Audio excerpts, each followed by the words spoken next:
안녕하세요. 임동훈 목사입니다. 오늘 날마다 말씀과 함께 본문은 예레미야 20장에서 22장까지 말씀입니다. 여호와 하나님이 유다의 왕과 지도자들에게 원하시는 것은 어려운 일이 아닙니다. 무엇을 원하셨습니까?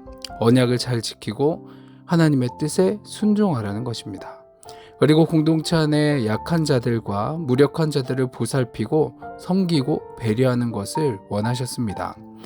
그들이 언약 관계의 중심에 있는 하나님의 말씀대로 하나님이 원하시는 것의 기본을 잘 지켜 살아가기만 한다면 하나님이 언제나 돌보아 주시고 보호해 주시는 겁니다. 그래서 유다를 정의로운 공동체로 만드는 일이야말로 하나님께서 바라는 일이며 그들에게 명하신 일입니다. 그들의 행복한 미래는 하나님의 명령에 얼마나 즐거운 마음으로 순종하느냐에 달려 있는 겁니다. 자신들이 하나님의 뜻을 따르기만 한다면, 기쁘게 받아들이기만 한다면 되는 일인데, 이 유다 백성들은 하나님의 모든 권면과 경고를 받지 않습니다. 그들에게는 여호와 하나님의 명령에 순종하고자 하는 마음의 의지가 전혀 없었던 것이죠. 그 심판은 무섭게 다가옵니다. 왕궁은 불에 탈 것이요 왕은 바벨론의 포로로 잡혀갈 것이며 고국으로 돌아오지 못한 채 남의 땅에서 불행한 죽음을 맛보게 될 겁니다. 그들이 살아갈 왕궁은 호화스럽게 지으면서도 백성들의 고통에는 무관심한 그릇된 통치자의 최후는 이처럼 비참하게 드러나게 되는 것이죠.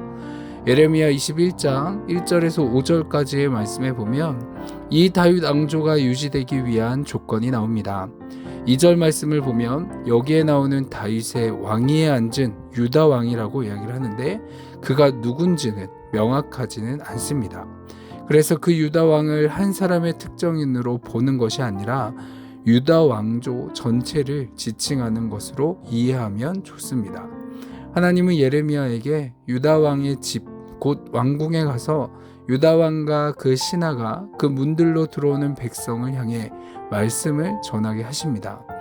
이는 왕의 문제가 왕에게만 영향을 미치는 것이 아니라 신하들과 백성들까지 영향을 미치는 문제라는 것을 말씀하고 있습니다. 다윗의 왕위를 잇는 유다의 왕은 정의와 공의를 행하고 약자들이 억울한 일을 당하지 않도록 해야 하는 것이 그가 해야 될 일입니다. 하나님은 유다의 왕이 그에게 주어진 사명을 잘 지켜 행하기만 하면 그의 왕위가 이어져 그 왕궁의 문을 통해 왕과 신하와 백성이 말을 타고 들어오게 되리라 라고 말씀을 합니다. 무슨 말입니까? 하나님의 말씀을 따르기만 하면 왕조가 이어질 뿐만 아니라 번성하고 강해질 것이라고 약속을 하신 것이죠. 그렇지만 하나님의 말씀을 지키지 않으면 어떻게 된다고 합니까? 5절의 말씀에 보면 세상의 왕들은 부국강병을 이루기 위해 백성을 쥐어짜려 하지만 유다의 왕은 그 가치와 기준이 달랐어야 합니다.